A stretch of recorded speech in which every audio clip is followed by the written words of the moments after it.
Had he been born French or English, there is little doubt that his works would be prominently featured in the Western canon.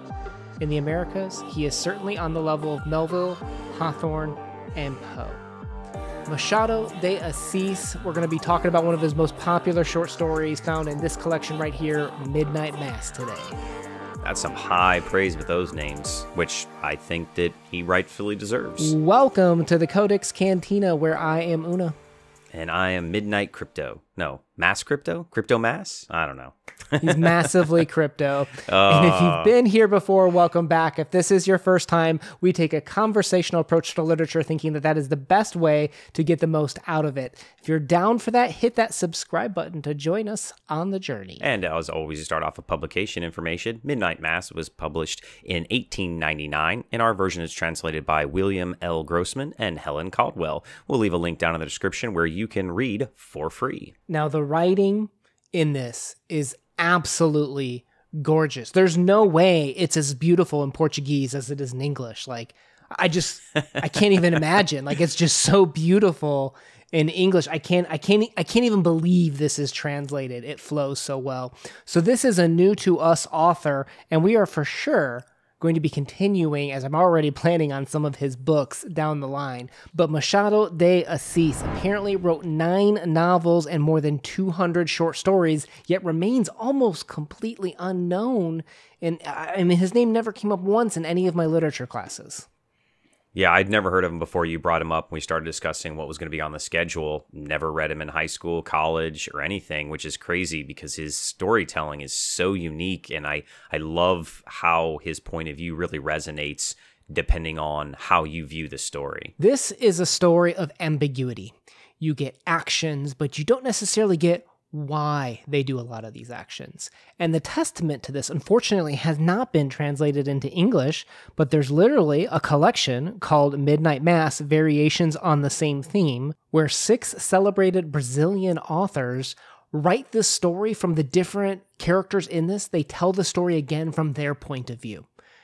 And I can't imagine just how fresh that has to feel, because I would love to have gotten the story from Conceição's point of view or from the husband's point of view.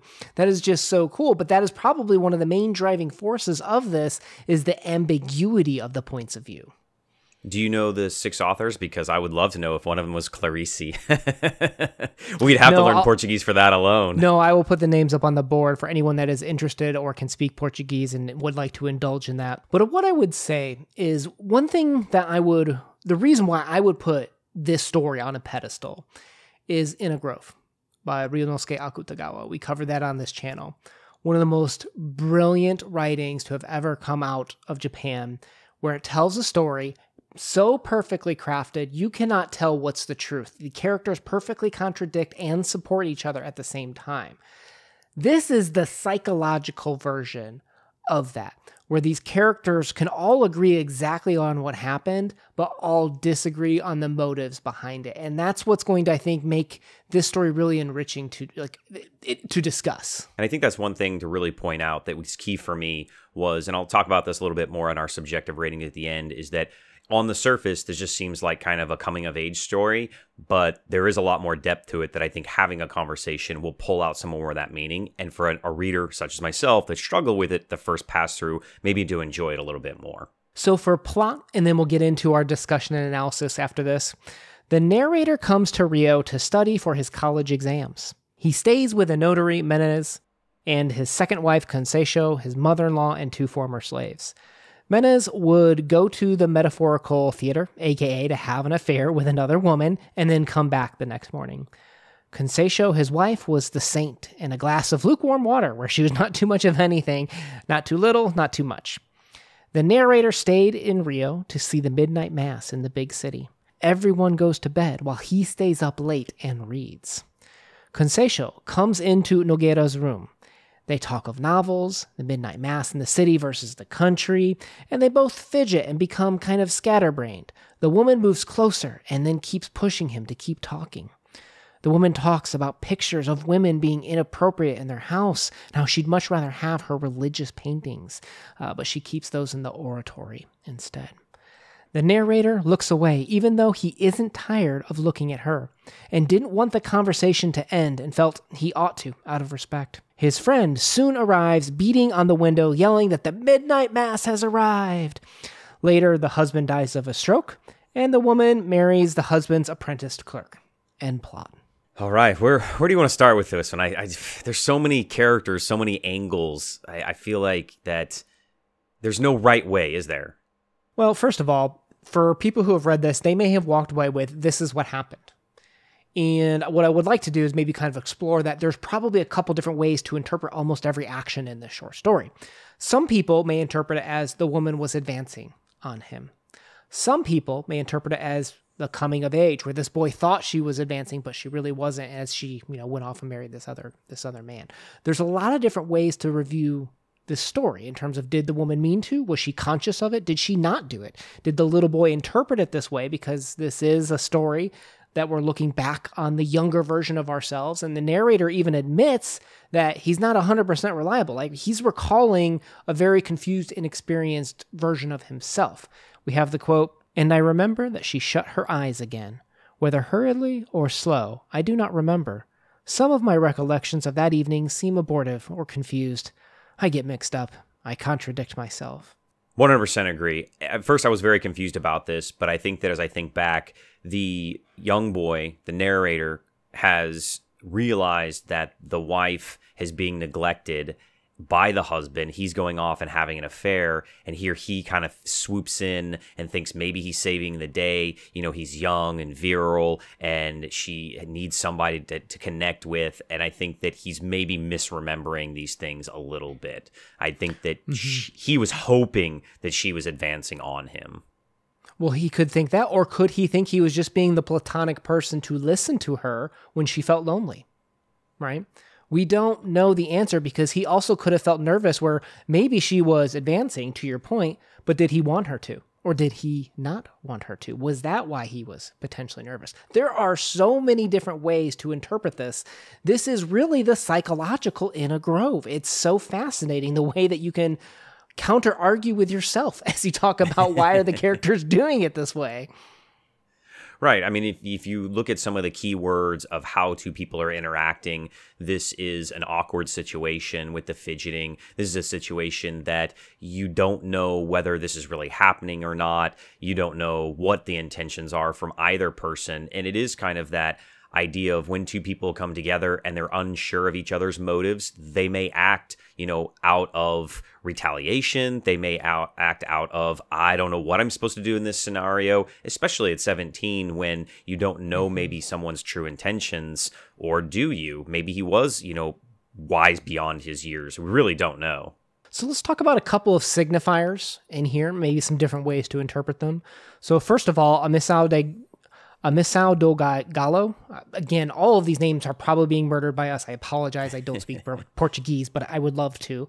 But we have the Rooster's Mass is the name of this one, and it gets translated to Midnight Mass as the closest translation, I'm told. And I guess it's because on Christmas Eve, it's referred to that in Portuguese, for a rooster to have allegedly crowed at midnight at the time Jesus was to have been born.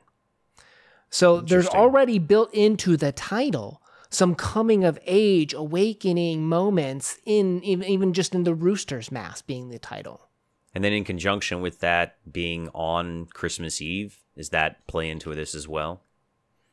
Well, is the boy being reborn himself? Right? Like, to that point of, is this his big moment? We don't know. Or is he being sacrificed? That's for the betterment of the family moving forward. I don't know. Like, he's the sacrificial lamb. Yeah. So some of the signifiers in this is we need to talk about let's start with the paintings, okay?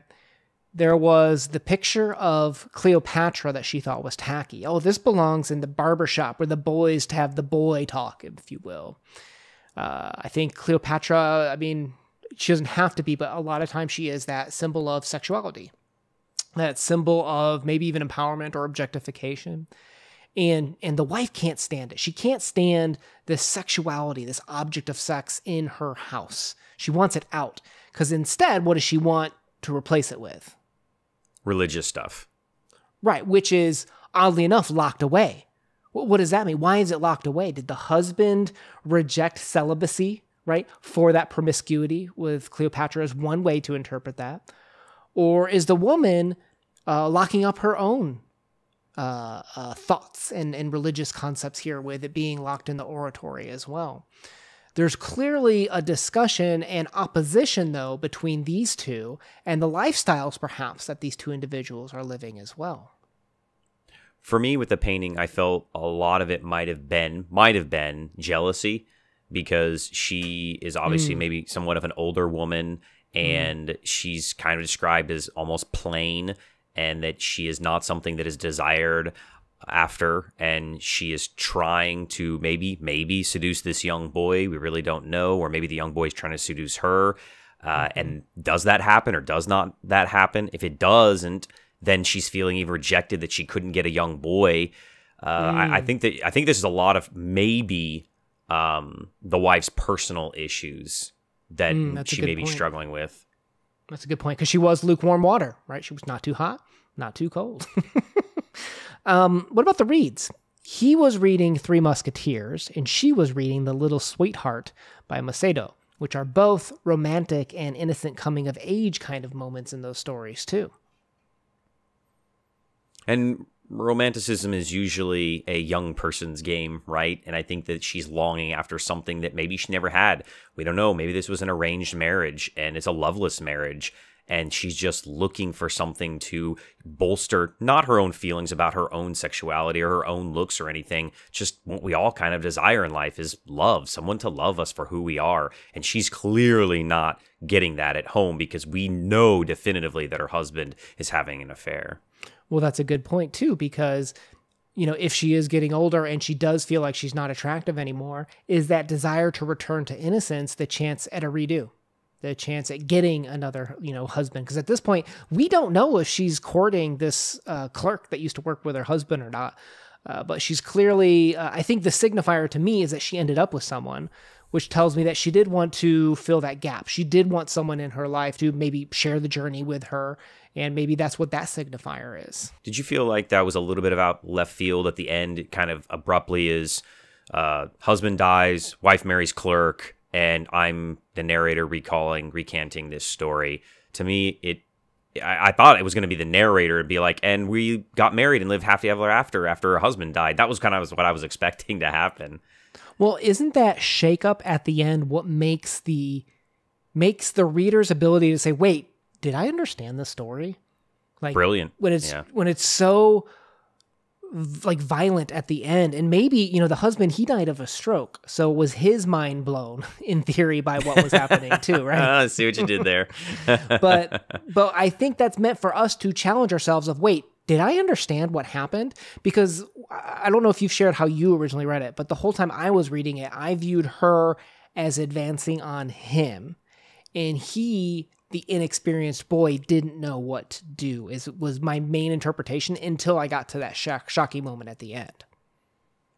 That's how I followed it as well. The husband was cheating. She's looking to rekindle a relationship with anybody because she needs to be loved, wants to be loved. She's trying with this young boy that she sees an opportunity with, and then obviously something happens, doesn't work out, and then, wait a minute, now she's with clerk guy. Wait, what? I think it works because the narrator is the boy. We're restricted in our understanding of this. Not only are we restricted to the boy's view, we're restricted to the boy recollecting his view from years ago when he was a young 17-year-old boy and inexperienced at the time. It's like about as unreliable as you can possibly get. But we have these, for me, the signifiers. When she walks in, she's wearing all white, right?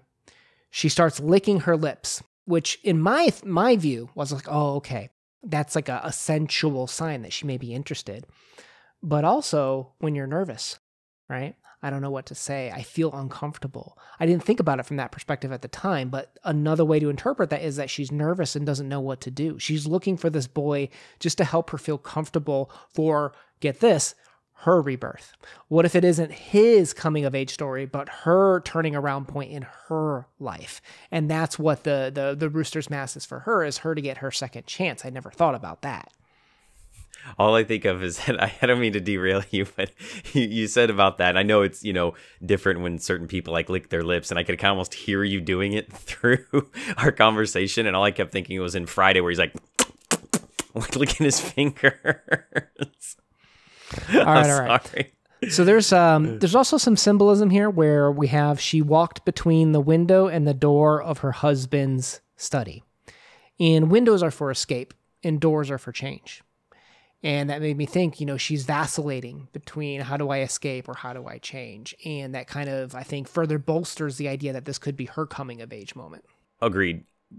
The wife here has a lot of, I think, tells where in the story she's always adjusting things in the room, and I think this leads more to her nervousness. Like, why is she nervous in her own house if she isn't doing anything wrong? And maybe, she's like, oh, am I going to get caught? Or maybe she's excited that, this is something new and different, and maybe there's that thrill of being caught by her husband to spice up the marriage and to show that somebody else does desire her when he does not. Is it she doesn't feel comfortable in her own skin anymore? With her husband leaving her, she doesn't feel comfortable in the house. She's looking to adjust things around the house. She's looking to change herself. Again, the window and door conversation there as well. I just think this story can be taken so many different ways. It's really mind-blowing how masterful this was woven together, because to that point, the boy was fidgeting. Why was the boy fidgeting? Obviously, she made him nervous for some odd reason. He was uncomfortable being around her, and that it could be an age difference, just somebody that is your senior could make you feel uncomfortable, or is it that, tension between them, that unspoken romance between them? Well, I think this comes down to the reason In a Grove is a masterpiece, and the reason why Midnight Mass is an absolute masterpiece, is it tells us something about ourselves. Who we sympathize with, what we think is okay or morally correct. What does it say about us that we think it's acceptable or okay or expected that she would thus cheat to almost, I don't know if it would be to get back at him. I don't know if it would be her escape and she'd feel justified. But what does it mean about us that we think it's okay or expect her to potentially be advancing on a young coming-of-age boy after this divorce, that she's justified in it even, maybe? That's a tough one, right? Do two wrongs make a right here? Is she justified in what she's doing? Or did she even do anything? We don't know. But we do know that the husband is obviously having an affair. And so you're more sympathetic to her, but I don't know, they're married. That depends on what you define as fair in a relationship or a marriage. I don't know. Well, let me hit you with this one. Do we think the aggressor is the one who owns all the fault? Neither one of us, I think, challenge the fact that the husband is at fault for cheating on her. Like, for some reason, no matter what they did, I don't know what she did to cause it or what made him, run around town. But I think you and I both agree he's at fault. Now, with her advancing on him, do we view the boy as having no agency and just is sitting there and accepting it? Or is it you and I are assigning value to whoever makes the move is the person responsible? I think it takes two to tango. The boy, yes, while young, and yes, while innocent and inexperienced, or whatever attributes you want to give to him, even if he's reading the situation wrong, he could leave. He has a choice. He has choices, and he's choosing to stay up and flirt with her, or, he could have moved away. He could have leaned away. That's a very telling physical tale. Obviously, maybe there's something in his face, and he's portraying himself as nervous and liking this or excited, and she's picking up on visual cues of what he's doing. He could have made some very telling differences, I think, in what went down in the story. Well, I'll tell you what, this story was fascinating, and I think we could probably keep going on about it. But let's wrap it up here on Midnight Mass. I think this is such a beautifully and engaging story. We're going to leave a link to Machado de Assis' playlist down below. We're going to be doing one of his novels coming up. I haven't decided which one, but hit me up in the comments down below if you think there's a particular one that you think we should be checking out. Let us know, and we'll put all those talks in the playlist down below. Let's move into our subjective wrap-up and ratings. Crypto, what are you going to give this one? I kind of feel like I want to give this one 2. My first pass-through, I was very low, a 4 or 5. I thought it was just a very simple coming-of-age story, And that says a lot about me. And I know my own limitations. And I have, talked about my limitations on being able to analyze. And I think I've gotten better. And then on top of us having this conversation about it, my score has more than doubled. I would put this easily at a 9+. It's incredible how much we can view it the same and different, and that you will be able to possibly view it different yourself of which character resonates more with you. And we've talked about some amazing, the greatest works of all time in our opinions here, that when you pick a different character to follow their story and their path and what it means to you as a person, you're talking about top-notch literature. I'm going with the ever-coveted 10 out of 10 perfect story. Absolutely stunning, because on top of all of this, stuff that we talked about, just the writing was just like hypnotic and gay. It was so beautiful. There's no way this is more beautiful in Portuguese. I challenged myself to learn Portuguese to learn. It might be an 11. It might be an 11. It was just so beautiful. Can't wait to check out more. We post videos every Monday and Thursday with a bonus video on Tuesday. If that sounds like you guys, hit that subscribe button to join us on the journey. Huna out. Peace.